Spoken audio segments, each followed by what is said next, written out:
Good afternoon, and thank you, and wow, I am so privileged and so honored to be sharing this afternoon with all of you and these incredibly amazing women that are being honored today. I'd like to extend my congratulations to each one of you, Octavia, Michelle, Kelly, Patty, and all 50 women that have been included in the Impact Report. Your achievements not just inspire me, but also so many others to work harder, to be better, and to make a dent wherever we can.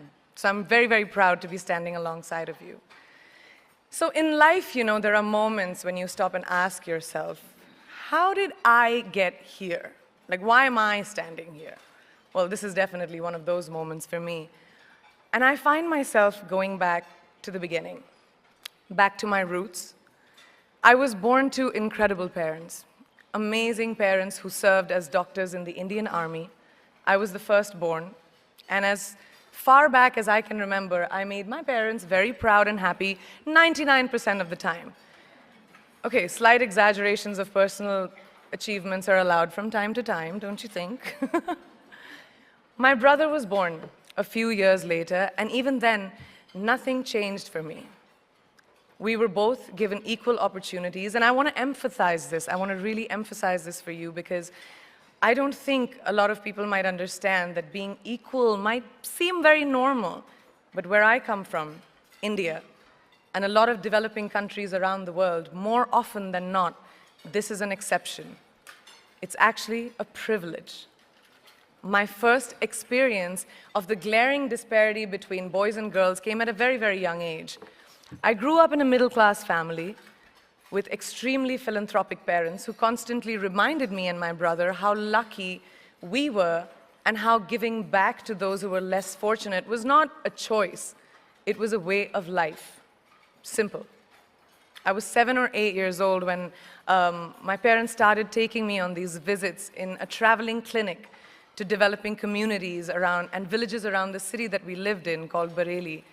We were packed into this ambulance, and my parents would provide free medical care to people who couldn't afford it.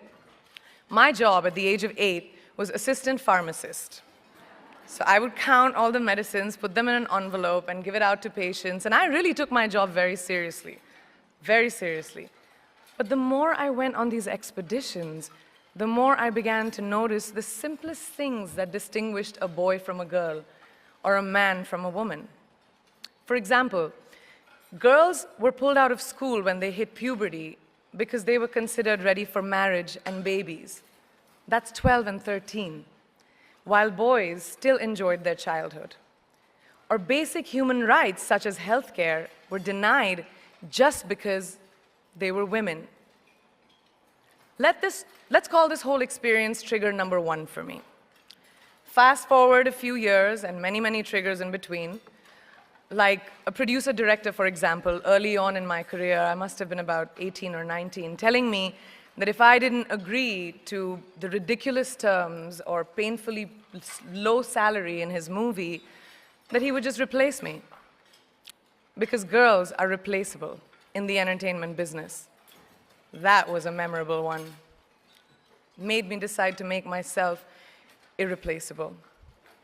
But I think what really moved the needle for me and ultimately led me to create the Priyanka Chopra Foundation for Health and Education and around the same time partner with UNICEF was an encounter with my housekeeper's daughter.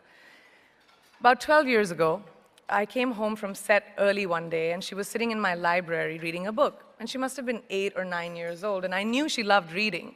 So I asked her, I was like, it's a weekday, why aren't you in school? And she said, oh, I don't go to school anymore.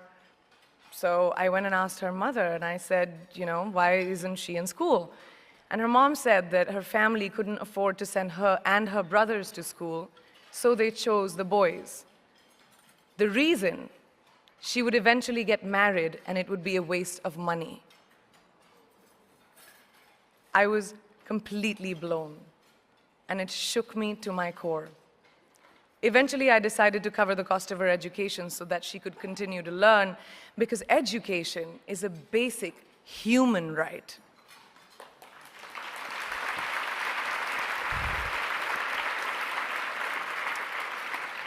And a huge necessity, especially today. From that point on, I was determined to make a difference in as many children's lives as I could, in whatever big or small way that I could contribute. There's a really, really beautiful quote that I read recently, and I think it's absolutely appropriate to explain what I'm trying to say today. The hand that rocks the cradle, the procreator, the mother of tomorrow, a woman shapes the destiny of civilization. Such is the tragic irony of fate that a beautiful creation such as a girl child is today one of the gravest concerns facing humanity. Girls have the power to change the world.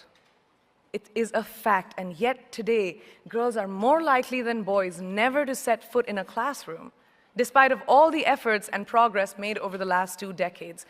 I'm just going to give you a stat, more than 15 million girls of primary school age will never learn how to read or write, compared to 10 million boys.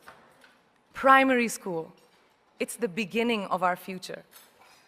Over the last 11 years, I have witnessed firsthand the incredible work that UNICEF does for children around the world, especially victims and survivors of child marriage, displacement, war, sexual violence. But there is still so much work to do. And for me, that is the fuel to my fire. The reason I'm so committed to this cause, and that is where my passion stems from, because I know that a girl's education not just empowers families, but communities and economies. A result of her education, we all do better. It's just as simple as that. As entertainers and influencers sitting in this room, I feel that it's our social responsibility to be a voice for the voiceless, which is why I applaud each and every woman in this room for being such a badass.